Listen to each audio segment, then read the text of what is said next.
I walked around the pond and I found some ice on the edge of the pond, and I took this picture, which I gave it the name Pond's Edge, I think is what I called it. And it's really cool. You have the water, you have some ice, and you have some color from the I guess it's the grass in the pond. It's just a really neat picture. It's a simple picture that I never would have come upon.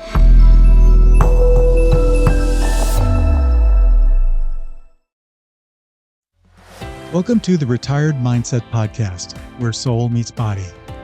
Hosted by me, Bob Preston. Embrace the retirement journey of transformative insights, inspiring conversations, with new episodes produced weekly. This episode of The Retired Mindset is brought to you by Find the Good, a cool lifestyle clothing brand that celebrates exactly what retirement is all about. Being in the moment, presence, optimism, gratitude, and choosing to live fully wherever you happen to be in your journey. I love this brand so much because it perfectly matches what we talk about here.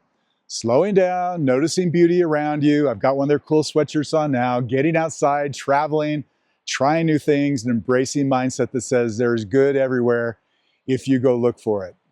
Whether you're on the trail, on the road, or just enjoying a quiet morning coffee, their gear is made to remind you and everyone around you to find the good in every single moment of life. You can check out their hats, shirts, hoodies, and all their lifestyle apparel at findthegood.com. And don't forget, because you're part of Mindsetters community, you can use my special promo code, Bob Preston, all caps, just Bob Preston, and you'll get exclusive savings on anything you order. So head to findthegood.com, grab something that speaks to your journey, and wear the message proudly for Find the Good. Back to our episode. Hi, Mindsetters. Bobby P here with a new full episode of The Retired Mindset. I'm here at beautiful Twin Lakes near Mammoth, California. Today's episode is such a special one because it's the perfect example of what happens when someone steps into retirement with intention and a whole lot of heart. My long-term friend, Alan Kassan, spent decades as a respected attorney in Los Angeles, guiding clients through some of life's biggest challenges by assisting them in collecting insurance funds that they were due to them from their policies to move forward when the unthinkable tragedies and things happened in their lives. But when it came time for his next chapter in retirement, he made a very bold choice. He traded litigation for spending more time with his amazing family, canvassing nature through his camera lens in the Sierra Nevada, touring around, looking for interesting scenery to shoot in his Sprinter van, and truly reinventing himself fully into something that's always lit him up, nature photography. In retirement for Alan, that passion has become his purpose. His images from Yosemite, Big Sur, the desert, the Eastern Sierra, and beyond truly speak for themselves. You can see his work at aklightplay.com. That's the letters AK followed by lightplay.com. I'll put that in my episode notes. So today on the Retired Mindset, we dive into how Alan reinvented his life through creativity, photography, adventure, and following the light, literally. This episode is called Roaming with Purpose, featuring my good friend, photographer, Alan Kassan. I think you're going to enjoy it, so have a listen. Alan, welcome to the Retired Mindset. Hey, Bob, thanks for having friend, me. man, how you doing? Good. Look where we are. We just hiked about a mile to get up here. Forgive us if we're a little out of breath. What's the name of the lake? Mcleod Lake. McLeod Lake. In Mammoth, California. Spectacular. So the ski mountains right here. We got, this beautiful mountain structure behind us. Still some snow out there. Let's not go in the water though. It'll be freezing, right? Yeah, a little too cold. So it's probably 50, 45 degrees right now. I know, we're kind of freezing here and we're a little out of breath. So anyway, hey, you and I have known each other for, probably 50 years, I think, yeah, since just college. about pushing 50. And I know you really well, but for our listeners, I'm hoping that you'll introduce yourself. Tell us a little bit about your background, your career, your family, the things you're doing in retirement. Just bring us up to speed. You want to roll with that? How much time do you have? I love it. Yeah, Go okay, for it. I'll do as best I can, as quickly as I can. So Bobby and I went to UC Santa Barbara together. We were both experimental psychology majors. Took a couple classes together, one in particular seared in our memory, but we won't go into that.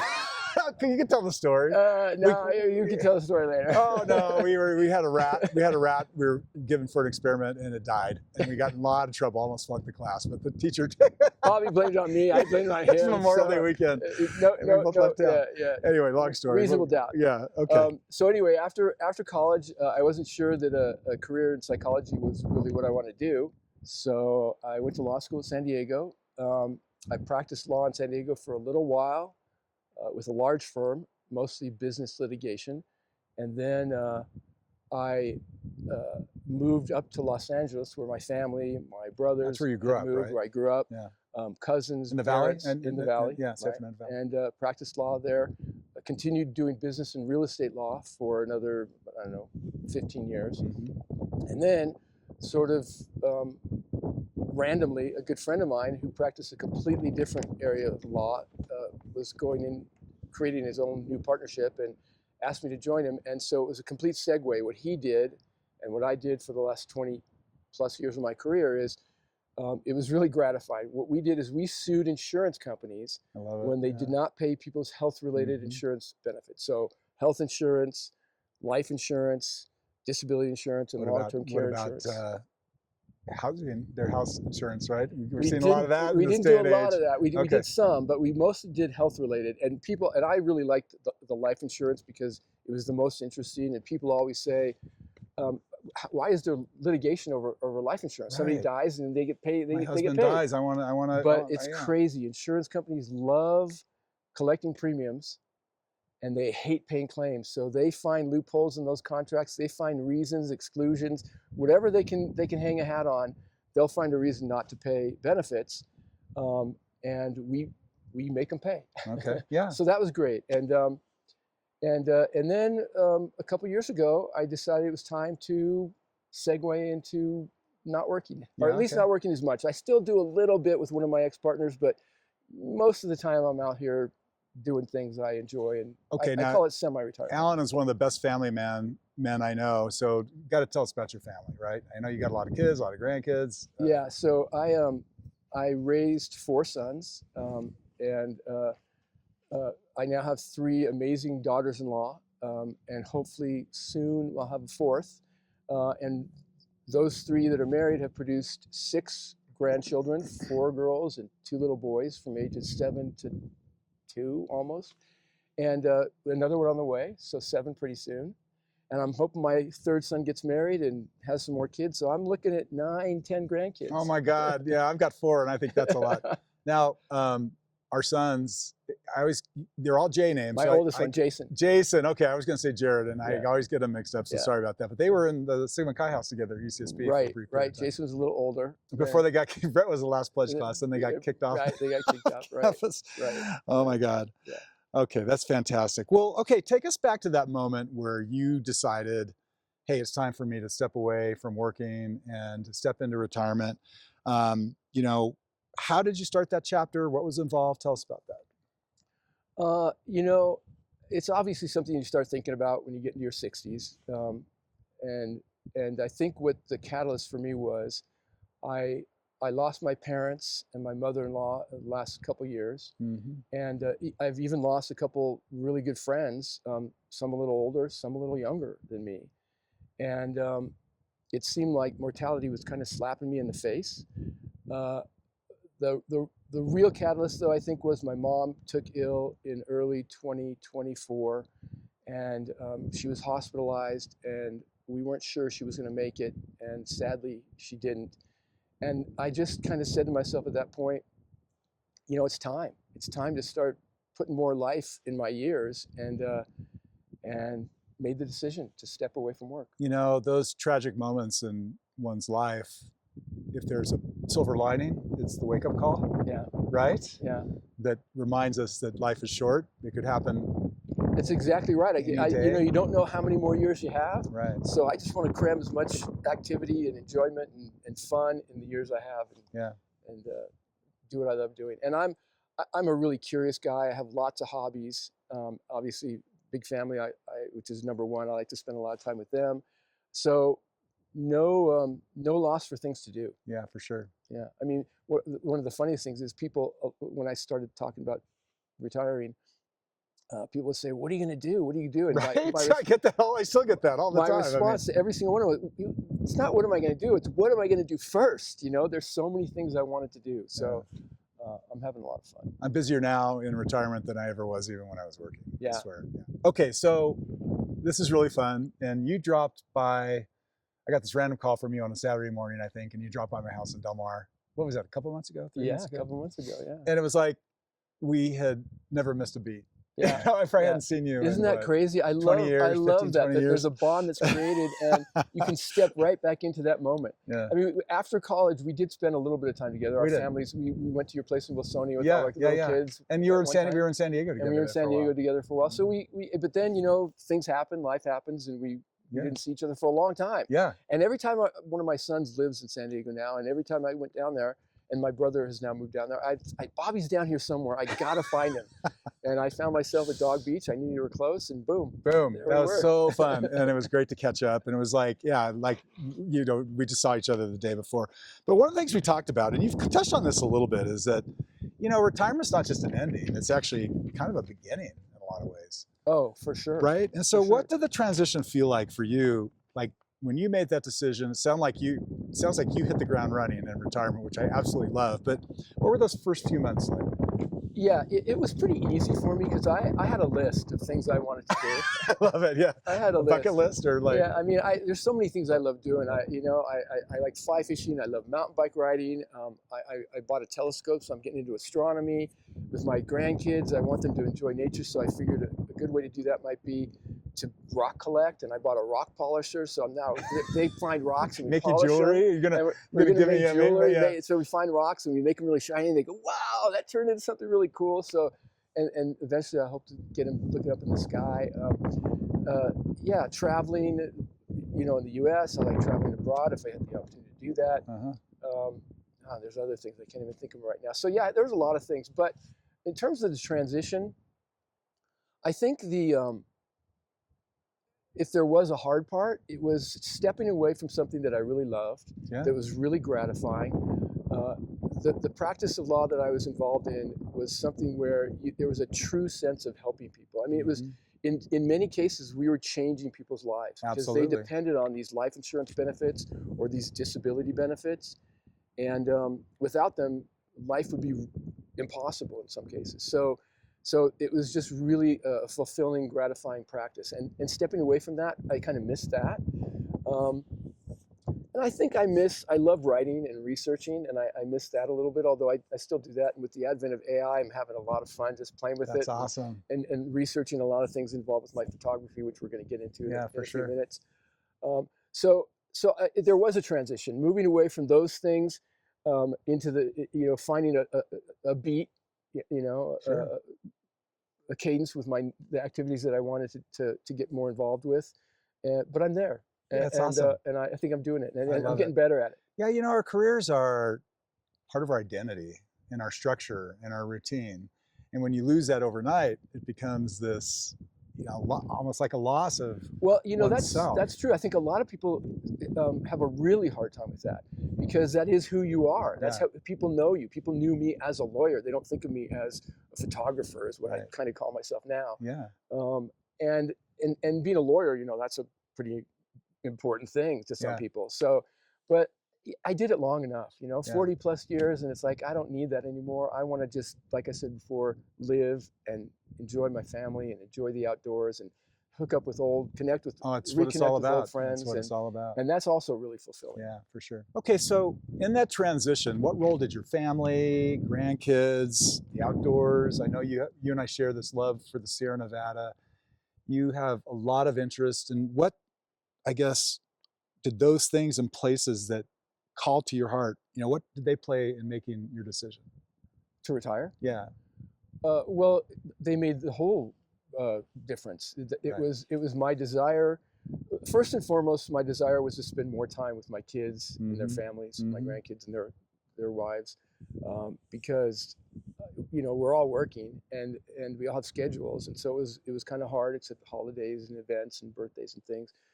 And we do a pretty good job getting together. Oh, you guys are amazing. I mean, you're like uber grandparents too. Yeah, and so I wanted to spend more time with the grandkids. So I just want to make an impression on their lives, and mainly when I say that, make an impression, I want them to appreciate and be able to enjoy the things that I've come to learn are worth appreciating and enjoying, like being in places like this. And I've read, I've been reading a lot about artistic expression and as it relates to photography, and how less and less young people in society are spending time outdoors. They're more urban, and they're less inclined to venture out. I mean, it's not true for all. There's a lot of YouTubers and Instagrammers that are out there doing crazy things, but for the most part, a lot of it's done from the bedroom, right? For teenagers. Yeah. For the most part, kids aren't getting out there, and I want my grandkids to be able to enjoy and appreciate the things that I've been able to enjoy a good part of my life. So that was important, and then from there, the next big one was my photography. I've been a photographer since high school, which is where I learned about photography, fell in love with it. But after high school was college, and after college was work, and after college and work were family and kids. So I kind of had to step away from the photography a little bit. Always in the background, always doing a little bit, but not to the extent and as seriously as I've now been able to do. And so back when the kids got older, around 2010, 11, 12, sometime around there, I started doing it more seriously. And I started doing it more seriously, but not as seriously as I really wanted to do it. Not traveling as much and exploring as much and being off grid as much. So I was really looking forward to that, and that helped. That's incredible. I talk about this a lot on the show and just to people that I meet all the time, and that's that, during my working life, I lost little pieces of myself along my journey, along my trail. Not because I wanted to, but because it just kind of happened. We're working our butts off. We're, supporting a family. We're putting kids through college, whatever the case may be, trying to hold our companies together. And for like some of these things like photography for you and other things for me, they just sort of get set aside for a while. So rediscovering those in retirement, I think, is one of the biggest joys that I've found since making the decision. No, I agree wholeheartedly. Okay, so I have to ask now, because I know you're here. You just photographed in Yosemite, and you seem to have a passion mainly for photographing nature. Am I right about that? Yeah, the outdoors. Okay. Yeah. All right, because I see some of your pictures and they're incredible. We're going to talk about where you can find them in a little bit here, but Sierra sky, stars, and I just think to myself, now that's a dream. And then I find out you've got a Sprinter van, and you jump in your van and you take off and you pull off on these random roads and camp overnight and take a shot, of the Milky Way in the middle of the night when it's incredible stuff. So look, how did you design it in your Sprinter van for chasing your passion for photography? Is there anything special about the van? What tell us what's inside your van, I guess. Okay. I've never seen inside. Okay, so well, that's going to change tonight, by the way. Yeah. Okay, well, it's a relatively short story. I mentioned that I picked up photography 10, 15 years ago, and when I had the opportunity to venture off, take time off, I would come up to Yosemite, go out to Death Valley, sometimes out to Utah, and sometimes I found myself sleeping in the car, which was not very comfortable. So maybe 18, 19, 2020, somewhere around there, I started thinking, I'm going to get one of these vans one of these days. So I started thinking about it and researching it. My wife would say I was obsessed. She'd be right. When I stopped working, I can't remember if it was right before or right after I stopped working, I started discussing building a van with custom van builders. And I quickly learned that there are a million things you can do. Oh, yeah. A million options. And it could get really pricey. Well, it's pricey no matter what you do. True. No matter what you do. The deal breaker for me wasn't as much the pricing, but was the delay. It's good. I learned because of the it can take a year, right? 6 to 12 months. Yeah. And so then I started looking to see if I could find a van from the pre-built. There's some pre-built companies, and see if I could find a van that met most of the criteria that I had set. And you don't really even know what your criteria are because you've never done it before. Yeah. So you're not sure that even if you build a van to your specs at that moment, you might spend a month in the van and go, oh crap, I didn't think of this, I didn't do that. It's kind of like buying a house. I mean, you Yeah, know, right? kind of. Your first house. So I for that reason, and for the main reason that I could pick the van up the next day if I found one that I liked, I decided to look at the pre-builts, and I was looking all over the country really for a van that fit the specifications that I needed. I narrowed down the company that I wanted pretty much, and then I found one fairly close to home, Thousand Oaks, and That is talked close. to the guy, and it was available, and I went and I picked That's it so up. cool. I'm so jealous. I mean, I'm going to get one of So these what's days. on the inside? You said really quickly. Okay. It's got everything I need to be off grid for a good period of time. I have there's a little mini shower in there. There's a microwave. There's a beautiful bed, stove or stove top induction So it cooktop. is kind of a camper. There's a refrigerator. Camper van. There's a cassette toilet. I mean, you got everything you need. And the best thing about it is I think it's over 8 kilowatts of lithium battery power, and a high-speed alternator that charges the battery. So that battery pack will keep the air conditioning, the heating, the stove, keep it all going for 3 or 4 or 5 days off grid. And if I need to recharge, I just idle the motor for an hour and it's back up. So I can be off grid for a good period Okay, of time. I'm sold. I want to go on one of your trips sometime soon. By the way, we were kind of joking when I saw Alan today. He goes, well, you're going to talk about my van. I just want to make clear that I don't live out of my van. And so he doesn't live in a van down by the river. Just going to make that clear. So when you're out on the road then, and you're going to pick a place, do you just like randomly decide this is the place, or do you have a plan in mind? I mean, do you like, get me into that mindset a little bit. Well, that's actually a really good question. It's funny because so I spent last week in Yosemite with 2 friends that I reconnected with, one from elementary school, one from middle school, both photographers, and we spent the week in Yosemite, and we kind of had a pretty good menu of places we wanted to visit, things we wanted to see. So what happens is you know where you're going, but on the way you find things that you're interested in. The creative mind takes over. Yeah, and so you know it's a 10-minute walk, but you don't get there for an hour because you stop to take pictures of different things along the way. So yeah, that's what happened in Yosemite. They had to take off and go home, and then I slowly made my way from Yosemite over the Tioga Pass to the east side here at Mammoth. And in that instance, I really didn't have a specific location. I probably stopped 20 times on the 395 where I passed a pond or a creek or trees or something that looked interesting, and spent 10, 15 minutes, a half an hour, maybe an hour, just taking pictures. Fortuitously found something that was interesting. Like, perfect example is there's a little pond near a place called May Lake. I was going to go to May Lake and sleep up there, although it's probably not legal. And but the road was closed, so I couldn't do that. But I found a place to stay, and then the next morning I got up and I walked around May Pond, and even though there was no snow on the road, it snowed a couple days earlier. I walked around the pond and I found some ice on the edge of the pond, and I took this picture, which I gave it the name Pond's Edge, I think is what I called it. And it's really cool. You have the water, you have some ice, and you have some color from the I guess it's the grass in the pond. It's just a really neat picture. It's a simple picture that I never would have come upon had I not stopped. You know what I love about it too is you're out there, both, soul, mind, right, and body. You're getting both, and the two are so intertwined. Right. That's a big thing now.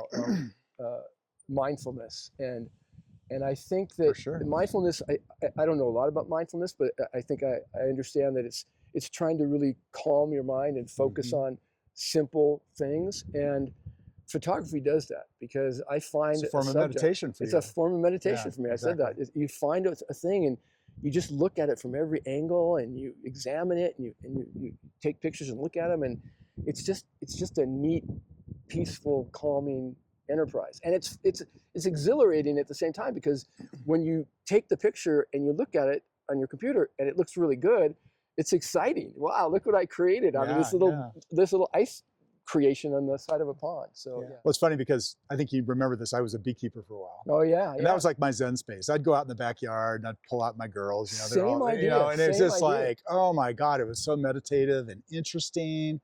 And that just got to be too hard. By the way, do you have any of that honey left? I want some. Yeah, I know, Bobby's bees, right? That's pretty funny. Okay, so real quickly, any secret spots, any favorite camping spots along the way where you like to go? Or I guess you're camping. Yeah. Well, okay, so yeah, that's an interesting question because camping is a different enterprise. When you go to camp, I've camped with my kids and my brothers. You want to find a campground that's fun to hang out. You can cook, you can build a fire and do things. But can it just be the side of the road or something? Well, you can't. Yeah, but I'm talking about camping. Camping, camp. Right. I'm not really camping. I'm finding a place to sleep because I don't spend any time where I camp. It's your crash pad. It's a crash pad. Yeah, I find a place where I can park the van because there's some place I want to hike to, whether it's a mile or 10 miles away. The van's just there, and I can come back. I can sleep. I can eat. I can cook. I can bathroom. I can do whatever I need. It's a crash pad. Yeah. So it's not really camping. It's just my home base for that moment, wherever I am. Right. That's so amazing. But I will say. Okay. So favorite places. So quick story. Oh yeah, that was the question. Yeah. Quick. I might have mentioned this to you. So I went up to the ancient bristlecone pine forest. Have you been up there? I love it there. Yes. So I'd been to the main grove. I forget the name of the main grove, but I wanted to go to, I think it's called the Patriarch Grove, which is about 25 miles Methuselah, away. right? Methuselah is in the main grove. Okay. But now I can't remember the name. There's another tree there, or there was. But it's about 25 miles on a rocky dirt road. I've never been there. So I figured I got my van. I'm going to go up there and, whatever. So I take the van and first I do the 4-mile trail in the lower grove. And then I drive up and at like 23 miles, and a snowbank just covered the road. And there's no way for me to get around it. I get out of the van, I look around, I'm surrounded by snow and trees and mountains, and I can see the Sierras. I'm going, this is nirvana right here. I don't have to go any further. Yeah, I love it. I was so excited. So I'll sleep right here on the road because there's nowhere to go. I was so excited. I videotaped it. And I have internet in my van, so I videotaped it or called my kids and showed them the video where I was. It was awesome. Oh man, that's so great. So I'm going to skip around here a little bit. I want to talk about your art. Okay, so let's get into that. Get off the road, out of the van a little bit, and get into your art. And I guess for our listeners who dream of doing what you do, or maybe it could be picking up painting. We hear a lot about people that do that. It could be knitting. Whatever. For me, it's living in the outdoors too. It could be writing. What advice would you give about taking that leap and just kicking it into gear and starting to follow a passion? Yeah, okay. It's funny you asked that because I'm reading a book right now called Your Brain on Art. And there's an interesting study. I have a lot left to read, but there's an interesting study in the book that said something like they've determined pretty conclusively, because with modern science, they can examine your brain while you're doing things, that people engaging in any kind of an artful enterprise, whether it's drawing at any skill level, observing art, looking at beautiful photographs or beautiful pictures or sculpture, spending 20 minutes doing that can actually improve brain function and improve your mood and relax you and make you happier. So art is a form of therapy in that sense, and a form of calm and calm inducement.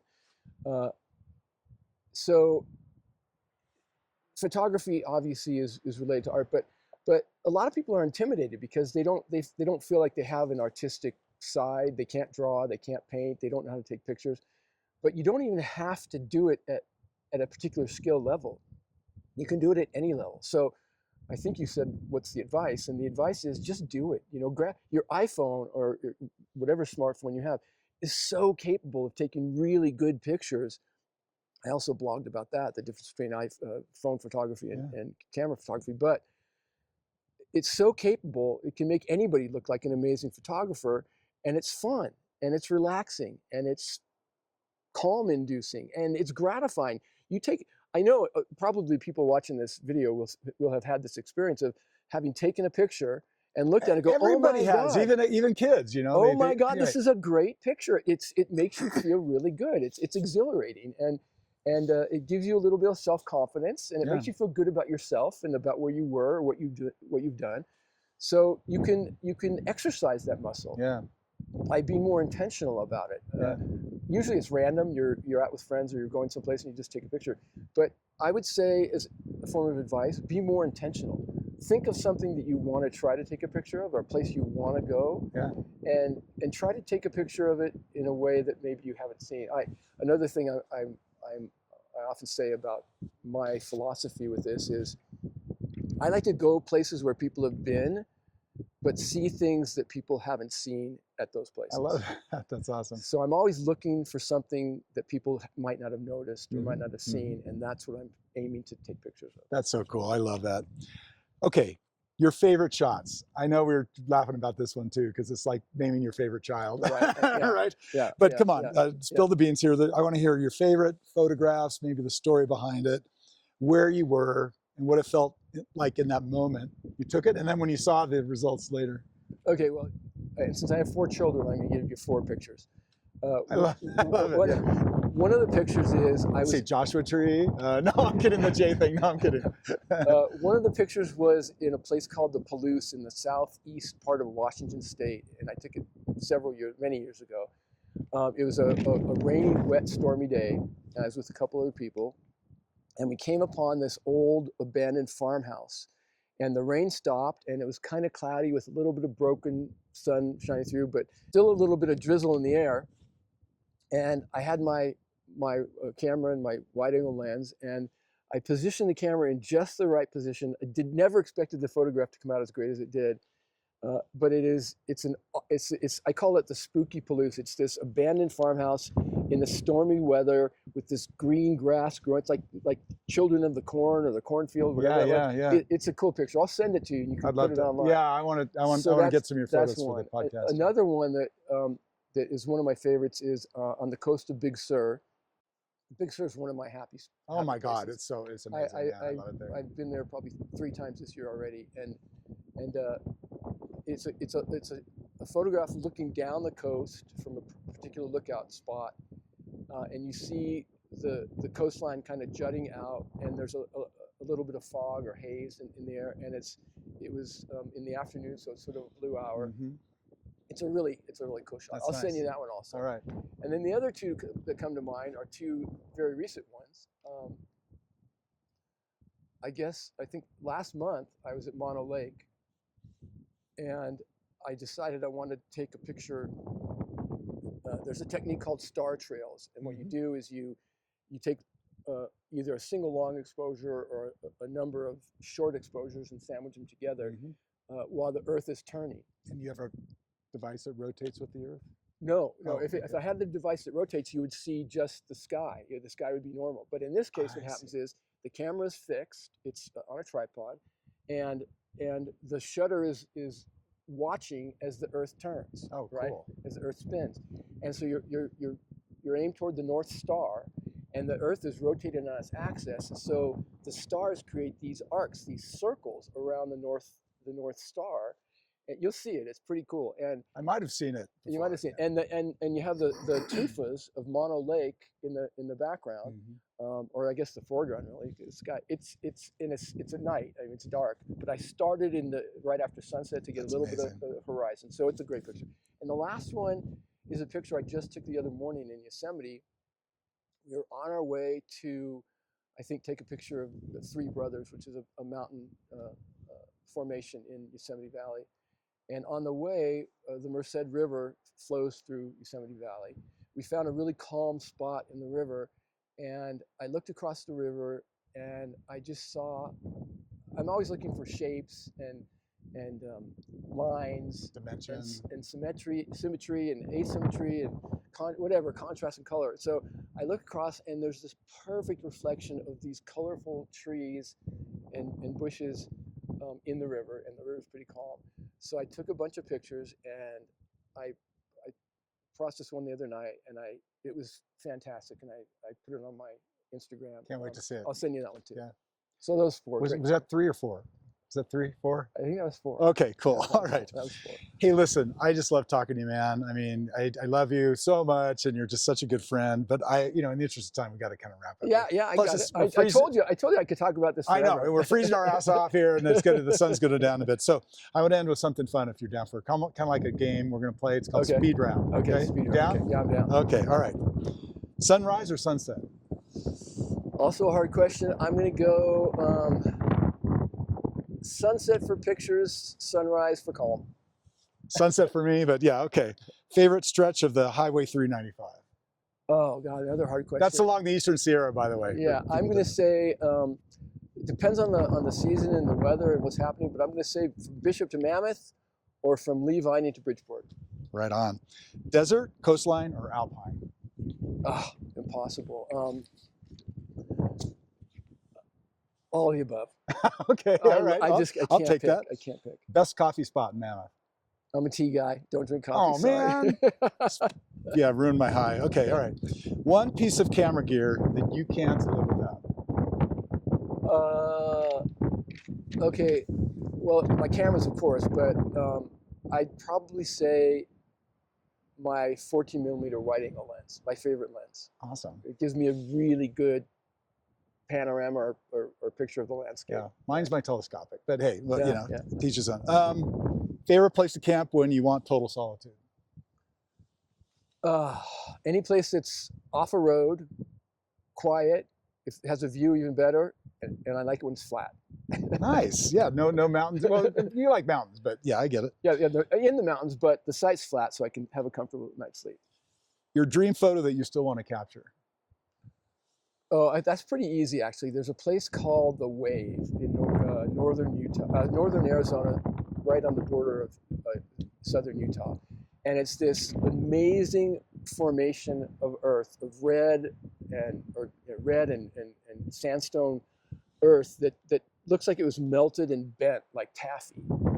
It's all over the internet. Or Okay. You'll see it before, and it's beautiful, but it's impossible to get there because they issue permits, and people from all over the world want to go there to take pictures. And it's really, I've tried endlessly to get a permit. I can't get a permit. Oh man. But one day I'll go. One day. Okay. One day I'll go. Well, that might be the one I come along with. Yeah.